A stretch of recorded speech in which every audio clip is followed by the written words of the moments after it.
ममता entertainment मु प्रियंका आपण मानक स्वागत जनाउछि।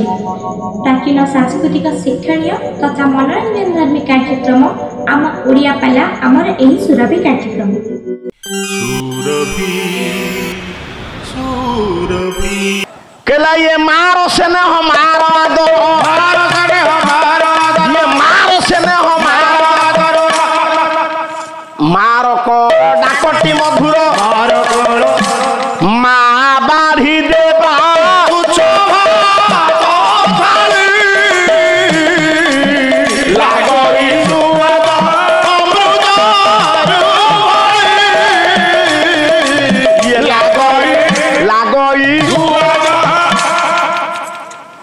माँ तुच्छा भात थाली बाढ़ी दे आलू टिके चकटी दे टिके विचार करंतु पिलादिन कथा पाला तरबर कौन अजाड़ी पकड़ गायक सेटा भूल अपेक्षा करने पड़ो।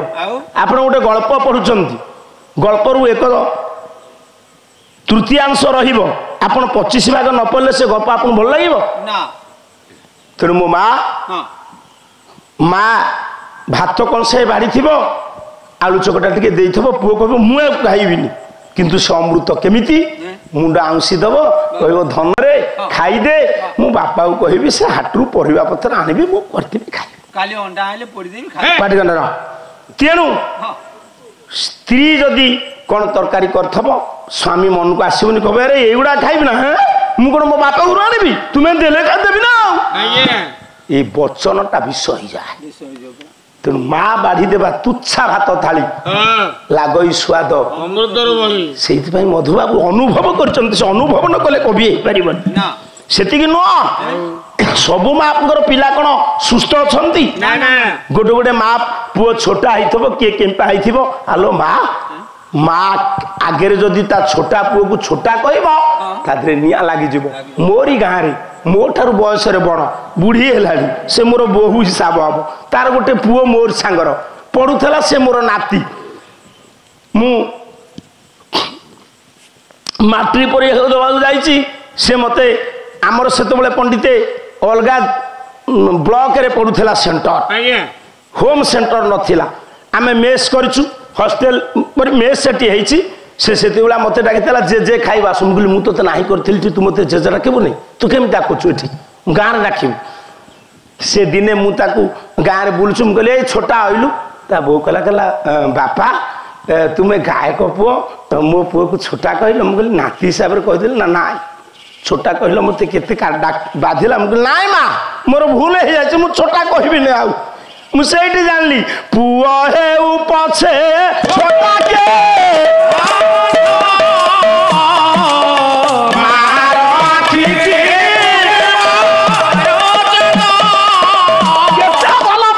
छोटा हो माता को चाटी पकाऊ तम धूली कान रे पोची दऊ तम छोटा हो केम्पा हो से था पुओ से अमूल्य संपद तेणु ये माँ बोली जो डाके रघु माँ अंतर द्रवी गला माँ दौड़ी आसला देखला पुओ अच्छे तो ही पड़ी इंद्र को डाकिला बंचा मो पुओ को इंद्र नहीं कले सुनिले कहले रे इंद्र मु माँ मोर प्रत्येक औषधीय गुण मो भीतर अच्छी तू बंचाई देबू बंचाई देवी साधारण गायटा तू बंचाई देबू हाँ बंचाइलु देखिबा मु बंचाई देवी बंचा कला जिह्वाग्रे लालय मद्रे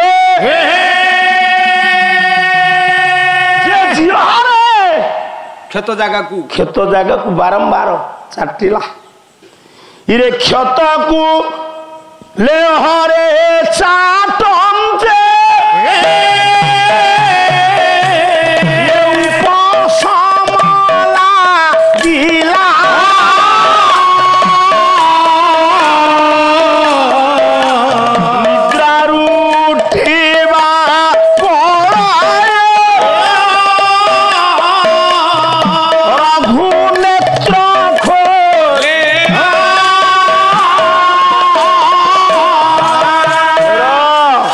इंद्र सुनिला नहीं माँ देखिला जो जगह क्षत होइछि ସେଇ ଜାଗାକୁ ବାରମ୍ବାର ତା ଜିଭରେ ଚାଟିଲା। ଚାଟିବାରୁ ଟିକେ ସାର୍ ମାନେ ଶୁଣନ୍ତୁ, ପୁରୁଣା କାଳିଆ କଥା ମନେ ପକାନ୍ତୁ। ଆଜ୍ଞା ଯଦି ଆମର ଗୋଡ଼ ଖଣ୍ଡିଆ ହେଇଗଲା, ଆମେ ଗାଈ ମୁହଁ ପାଖକୁ ଦେଖେଇ ଦିଏ, ସେ ତାକୁ ଚାଟି ଦିଏ। ଗାଈର ଯୋଉ ରସନେନ୍ଦ୍ରିୟ ଜିଭ, ତା ଲାଳରେ ଏତେ ଔଷଧୀୟ ଗୁଣ ଅଛି, ସେ ଇନଫେକ୍ସନ ହବନି, ଟୋଟାଲ ଶୁଖିଯିବ, ସେ କ୍ଷତ ପୂର୍ଣ୍ଣ ହେଇଯିବ। କଣ ପୁଅ ବୁଝୁଛୁ? ରଘୁ ଛିଡା ହେଲା। ଯୁଦ୍ଧ କଲେ କଣ ହବ? ଇଏ ପାରିବ? ମା ଯୋଉଠି ଅଛି। ଇନ୍ଦ୍ର ମନା କଲା। ଇନ୍ଦ୍ର କହିଲା ତୁମେ ଯାହା ଚାହିଁବ ମୁଁ ତା ମୋ ସେ ଯୁଦ୍ଧ। କାହିଁକି ମନା କଲା? କହିଲା ଆଦ୍ରାବଳୀ ସ୍ୱରରେ ଯେତେବେଳେ ଏ ପୁଅ ବଞ୍ଚିଛି, ମୁଁ ଯଦି ୟାକୁ ବଜ୍ରାଘାତ କରିବି, ଏ ଦୁନିଆ ମତେ ନିନ୍ଦା କରିବ। ଏ ଛୋଟ ପିଲା, ବଜ୍ରାଘାତରେ ଜାଳିବିନି। ୟୁକ୍ରେନ କୁ ବହୁ ଧମକ ଦେଲା ରୁଷ, ପରମାଣୁ ଅସ୍ତ୍ର ପ୍ରୟୋଗ କରିବ, କରିପାରିଲା? ଛୋଟିଆ ନୁହଁ, ପିତାମହ ପ୍ରପିତାମହ। ଏବେ ପ୍ରାୟ ଲୋକ ଅଜା ନାଁ ବି ମନେ ନାହିଁ, ଅଣ ଅଜା ବହୁ କଥା। ସେଇଥିପାଇଁ କୁହାଯାଇଛି ରେ ଶବ, ସତର୍କ କରି ଦିଆଯାଉଛି ସମସ୍ତଙ୍କୁ। ସିଏ ତ ଶବ ହେଇଗଲା। ରାମ ନାମ, ରାମ ଯୋଉ କର୍ମ କରି ଯାଇଛନ୍ତି ତାଙ୍କ ନାମ ସତ୍ୟ। କୃଷ୍ଣ ଯୋଉ କର୍ମ କରି ଯାଇଛନ୍ତି, କି ହରି ଯୋଉ କର୍ମ କରି ଯାଇଛନ୍ତି, କୃଷ୍ଣ କହୁଛନ୍ତି ସତ୍ୟ। ତୁ ସେହିପରି ହ। ଆଉ କୃଷ୍ଣ ଯିଏ ଅନିତ୍ୟ କୃଷ୍ଣ, ତାଙ୍କର ତ ଅବତାର ନାହିଁ। ଆଉ ଆପଣ ମାନେ କହନ୍ତିନି ହରିତାଳିକା, ହରିତାଳିକା କହନ୍ତିନି, କୃଷ୍ଣ ତାଳିକା କହନ୍ତି। କୃଷ୍ଣ ନାଁ ଅଛି, ଭଗବାନଙ୍କର କଣ ଗୋଟେ ନା? ବିଷ୍ଣୁ ନାରାୟଣ କୃଷ୍ଣ, ବୈକୁଣ୍ଠ ବିଷ୍ଣୁର ଶ୍ରବା, ଦାମୋଦର ଋଷିକେଶ, କେଶବ ମାଧବ ଶ୍ରଭୁ, ଦୈତାରୀ ପୁଣ୍ଡରୀକାକ୍ଷ, ଗୋବିନ୍ଦ ଗରୁଡ଼ ଧ୍ୱଜ, ପୀତାମ୍ବର ଚିତ୍ତସାଙ୍ଗୀ, ବିଶ୍ୱେକ୍ଷଣ ଜନାର୍ଦ୍ଦନ, ଉପେନ୍ଦ୍ର ଇନ୍ଦ୍ରବରଜ, ଚକ୍ରପାଣି ଚତୁର୍ଭୁଜ, ବନମାଳୀ ବଳିଧ୍ୱଂସୀ, କଂସ ରାତ୍ରିର ଧକ୍ଷଜ। ମୁଁ ଏଥିରେ କଣ ଗାୟକ ହେବି କହିଲୁ? ତେଣୁ ସୂର୍ଯ୍ୟ ବଂଶର ଅନେକ ରାଜା ରଘୁ ଏମିତି କୀର୍ତ୍ତି କଲେ, ତାଙ୍କ କୀର୍ତ୍ତିଟା ତାଙ୍କ ବଂଶକୁ ଉଜ୍ଜଳ କଲା। ରାମଙ୍କ କୀର୍ତ୍ତିଟା ରାଜ୍ୟକୁ ଉଜ୍ଜଳ କଲା। ରଘୁ ବଂଶ, ରାମ ରାଜ୍ୟ। ହଜୁରେ ଇଏ ରଘୁଙ୍କୁ ଯେତେବେଳେ ସୁସ୍ଥ କରେଇ ଦେଇଛନ୍ତି ମା, ଅଳ୍ପ ସମୟ ମା ନନ୍ଦିନୀ, ଇନ୍ଦ୍ର ଥରିଲେ, କହିଲେ ମା ଯାହାକୁ ସାହା, ମୁଁ କଣ କରିପାରିବି? ଏ ସେଇଠି କହିଲେ, କହିଲେ ରଘୁ କଣ ହলো? তুমি ଯାହା କହିବ ମୁଁ ତୁମ କଥା ମାନିବି। ମାନିବ? ଯାହା କହିବ ମାନିବି। କେବଳ ଘୋଡାକୁ ଛାଡିକି ଯାହା ମାଗିଲେ ସବୁ ଦବ ନା? ଯାହା କହିବ ମୁଁ ମାଗିବି।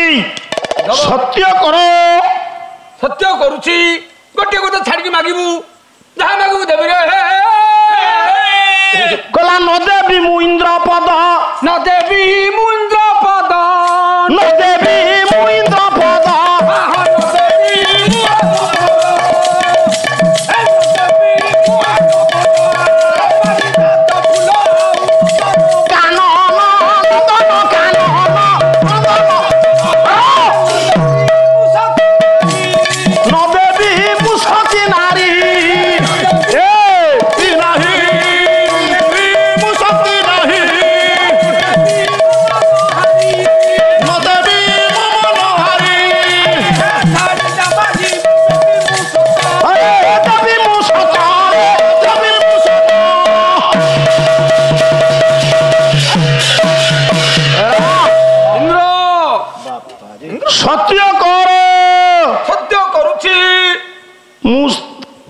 ସବୁ ଦେବି। ହଁ, ସାତଟା ଜିନିଷ ଛାଡି ମୁଁ ଇନ୍ଦ୍ର ସମ୍ପତ୍ତି ଦେବି। ଇନ୍ଦ୍ର ପଦ ଦେବୁନି। ଇନ୍ଦ୍ରଙ୍କର କାହିଁକି ତାଙ୍କ ଘୋଡା ଚୋରି କଲେ ଜାଣନ୍ତି? ଇଏ ଯଜ୍ଞ ପୂର୍ଣ୍ଣ ହେଇଗଲେ ଇନ୍ଦ୍ର ପଦ କାଳେ ନେଇଯିବେ। ଇଏ ଦୁନିଆରେ ପଦବୀ ପାଇଁ ବର୍ତ୍ତମାନ କଣ ଚାଲିଛି ଚକଟା ମନ୍ଥା ଜାଣୁଥିବେ। ଆଉ ଭାଇ ଭାଇ ବେକରେ ଛୁରୀ ଦେଇଦବ। କହିଲା ଅଚ୍ୟୁତ କହିଛନ୍ତି, କହିଲା ଜୀବନ ଯୁଦ୍ଧେ ଜୟ।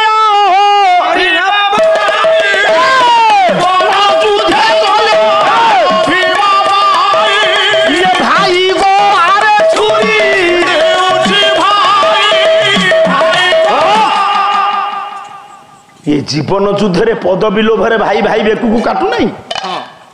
ଇନ୍ଦ୍ରଙ୍କର ସେଇ ଡର, ଏତେ ବଡ଼ ରାଜା ଏତେ ଯଜ୍ଞ କଲାଣି, ଏଇ ଯଜ୍ଞ ପୂର୍ଣ୍ଣ ହେଲେ କାଳେ ମୋ ଇନ୍ଦ୍ର ପଦ ନେଇଯିବ କି ଭୟ ତ। ତେଣୁକରି କହିଲେ ହାର ମାନିଲେ ଦିଲ୍ଲୀପଙ୍କ ପୁଅ ରଘୁ ପାଖରେ କହିଲେ ମତେ ଇନ୍ଦ୍ର ପଦ ମାଗିବୁନି, ତାପରେ ମୋ ସଚୀ ରାଣୀକି ମାଗିବନି, ତାପରେ ମୋ ନନ୍ଦନ କାନନକୁ ମାଗିବନି, ମାଗିବନି, ତାପରେ ଏତେ ହେଲା। ତିନିଟା ହେଇଗଲାଣି ଆଉ ଐରାବତ ହସ୍ତି, ଚାରି ଆଉ ଉଚ୍ଚେ ସର୍ବା ଅଶ୍ୱ, ପାଞ୍ଚ ଆଉ ପାରିଜାତ ପୁଷ୍ପ, ଛଅ ଆଉ ସଚିନାରାୟଣ ନନ୍ଦନ କାନନ, ସାତଟା ଛାଡ଼ିକି 7ଟା। ଆଉ କଣ ଆଳୁଟା ମାଗିବି ତତେ? ତୁ ତ ସବୁ ମନା କରିସାରିଲୁଣି, ମୋର କିଛି ଦରକାର ନାହିଁ। ହାତ ଯୋଡ଼ି ଦେଲେ ରଘୁ, ବା କହିଲେ ମୁଁ ଏଗୁଡ଼ିକ କିଛି ମାଗିବିନି, କଣ ମାଗୁଛୁ ମାଗେ। ଆପଣ କେବଳ ଟିକେ ଯିବେ ମୋର ସାଙ୍ଗରେ। ଆଉ ବାପା ଯଜ୍ଞ କରୁଛୁ, ମୋ ବାପା ଯଜ୍ଞ କରୁଛନ୍ତି, ଚାଲିକି ଯିବି। ଆପଣ ଯେମିତି ଚାହିଁବେ ଯିବେ, ଚାଲିକି ଯିବେ। କିନ୍ତୁ ଗୋଟିଏ କଥା ରକ୍ଷା କରିବାକୁ ପଡିବ। କଣ କରିବି? ମୁଁ ସାତ ମାଗିବି ନାହିଁ ନା, ଆପଣ ଚାଲି ଚାଲି ଯିବେ। ଯିବି। ଅଯୋଧ୍ୟାର ସବୁ ପ୍ରଜା ମାନେ ଆପଣଙ୍କୁ ଦେଖିବେ, ଦେଖିବି। ଆପଣ ଖାଲି ଯଜ୍ଞ ମଣ୍ଡପ ନିକଟରେ ଟିକେ ପହଞ୍ଚିବେ। କିନ୍ତୁ ଗୋଟିଏ କଥା, କଣ? ସେଠି ଗଲା ଖୁଣୁ ତୋ ବାପା ମତେ ମକୁଟା ମାଗିବ, ମକୁଟା ମୁଁ ଦେଇଦେବି, ମୋ ଦେହରେ ଚେତା ରହିବନି। କିଛି ମାଗିବେନି, ଯଦି ବାପା ନେଲା ତାଙ୍କୁ କହିବି ତ ଟିକେ ମକୁଟା ମତେ ଦେଇଦବ। କିଛି ନେବେନି ସେ ମୁକୁଟ। ଚାଲ ଯିବା ତାହେଲେ। ଖାଲି ଆପଣଙ୍କ ଦର୍ଶନ। ଚାଲ ମା, କେଡ଼େ ବଡ଼ ଏଡ଼ିକି ବକଟେ ପିଲା, ବାପ ଦିଲ୍ଲୀ ଯୋଉ କାମ ପାଇଁ ସାମର୍ଥ୍ୟ ନୁହଁ। ଇନ୍ଦ୍ରଙ୍କର ଭୟ ଥିଲା ମୋ ପଦବୀ ନେଇଯିବ, ଇଏ ଆଜି ଏମିତି ଯଜ୍ଞ କରିଛି। ଯଜ୍ଞ ପୁଅ ଆଜି ସ୍ୱର୍ଗର ରାଜା ଇନ୍ଦ୍ରଙ୍କୁ ଚଲେ ଚଲେ ନଉଛନ୍ତି। ତାର ମିନ୍ଦ୍ର ମବି ତାର ମିନ୍ଦ୍ର, ଇନ୍ଦ୍ର ଆସୁଛନ୍ତି। ଆରେ ଇନ୍ଦ୍ର କଥା ଛାଡେ, ଯଦି ଆଜ୍ଞା ହଁ ହବ ଆଉ 10 ମିନିଟ୍। ଆଉ ଆପଣଙ୍କ ଏ ଗାଁକୁ ଯଦି ହଠାତ୍ ଠାକୁର ରାଜା ଆସିବେ, ଆପଣ ଘରେ ବସିବେ? ଗାଁ ଗୋଟାକ ଯାକ ଲୋକ ବନ୍ଦନା କରିବେନି? ହ্যাঁ, ସେଥିରୁ କ'ଣ ମିଳୁଛି? ଯାହା ହଉ କଳା ବଞ୍ଚିଛି ତ। ଜଗତସିଂହପୁର ଜିଲ୍ଲାରେ ଅଛି, କିନ୍ତୁ କଳା ସୃଷ୍ଟି ଯେ, କିନ୍ତୁ ଦେଖିବାକୁ କାହା ରାଜି ନାହିଁ, ଦେଖିବାକୁ ରାଜି ନାହିଁ। ସାର୍, ଇନ୍ଦ୍ର ଯେତେବେଳେ ଆସିଛନ୍ତି ସମସ୍ତେ ଦର୍ଶନ କରୁଛନ୍ତି। ପହଞ୍ଚି ଯାଇଛନ୍ତି, ବର୍ଷା ବର୍ଷା ହେଲା। ରଘୁ କହିଲେ ବାପାଙ୍କୁ ଦର୍ଶନ କରେଇଲେ, କଡ଼ିଗଲେ ଲମ୍ବ ହେଇ ଆଜ୍ଞା ଆପଣ ମାନଙ୍କର ଦିଲ୍ଲୀପ। କହିଲା ଧନ୍ୟ ହେଲି ରେ, ଧନ୍ୟ ହେଲା ଅଯୋଧ୍ୟା।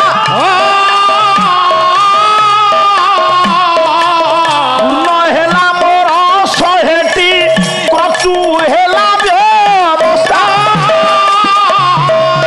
ବିଷୟ ନା ହଉଛି ଶତକ୍ରତୁ। ଶତ କହିଲେ 100, କ୍ରତୁ କହିଲେ ଯଜ୍ଞ।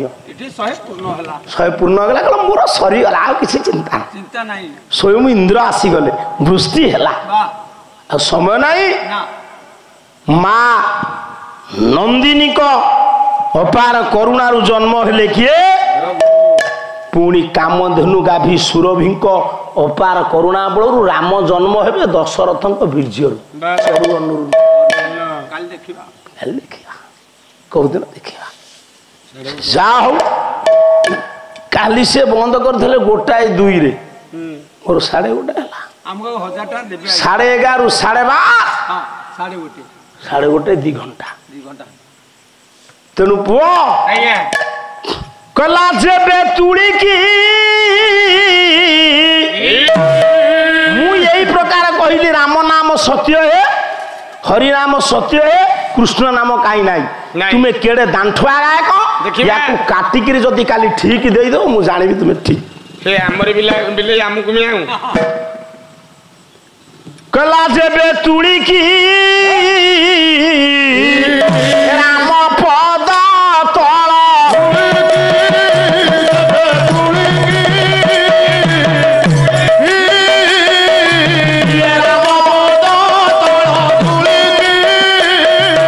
ଆଉ ଲକ୍ଷେ ଚମ୍ପା ଦେଲେ, ଲକ୍ଷେ ଚମ୍ପା ଦେଲେ ଚନ୍ଦ୍ରମା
प्रभु राम दरबार एबे पड़िब उछुली राम पद तल धूलिकी गला बोल हरि हे हरि करि देउथिबे सब बारे बोला हरि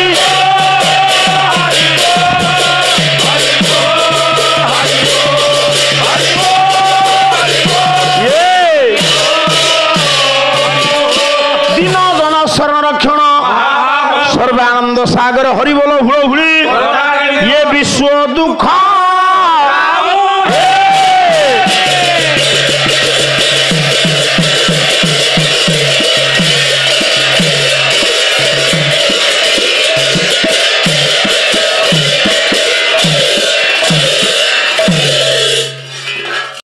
आमर एही पालार समस्त भाग गुड़िक आपण को किपरि लागुचे ताहा आमर एही कमेंट बॉक्स माध्यम निश्चित जणाइबे।